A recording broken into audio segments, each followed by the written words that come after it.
February 9th all day, and these historical events occurred on February 9th, this day in history. In 1775, British Parliament declares Massachusetts colony in rebellion. Of course it is. It's Massachusetts and Boston. They're crazy. In 1825, the House of Representatives elects John Quincy Adams as the 6th U.S. president. Okay, now, in case you go crazy trying to fit that with the words democracy thrown around so much now, it's because we're a republic and because none of the candidates for president at that time garnered an electoral vote majority. So the U.S. House of Representatives, under the provisions of the 12th Amendment, held a contingent election. So on February 9th, 1825, the House voted, with each state delegation casting one vote to elect John Quincy Adams as president. Okay?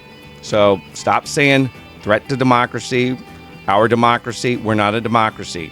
Really smart people that made our Constitution, and it's the longest running one in the history of the world, didn't want us to be a democracy. They wanted a republic. In 1889, the U.S. Department of Agriculture is established as a cabinet-level agency. Yes, after the Industrial Revolution. Brilliant. In 1943, U.S. President Franklin Delano Roosevelt signs an executive order setting a minimum 48-hour work week in a number of critical war industries. I don't think they're going to let you work from home back then. It's okay. Your grandparents did, so you don't have to. How about this? In 1961, the Beatles' first gig at Liverpool's Cavern Club. They would play there nearly 300 times over the next 2 years. Okay, now that's important to know because they're not an overnight sensation. And we got to set the record straight. They were playing 300 times in this little cavern for 2 years. Now, 3 years after their first gig there, on this date, in 1964, they made their first appearance on The Ed Sullivan Show live from New York. And the broadcast draws 73 million television viewers. Even for you, Ringo. In 1964, G.I. Joe, the character, is created. Man, I loved G.I. Joe as a kid, and I liked the fact that it was big, like it was a big G.I. Joe doll. And I had that.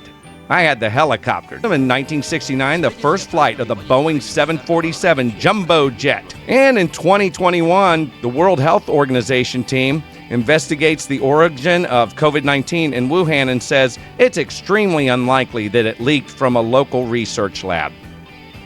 Nothing to see here. But having said that, when it comes to a battle of wits, you'll have the victory when you subscribe to my channel for this date in history. Like, share, subscribe, plus check out the comments below for more February 9th history. I messed that up.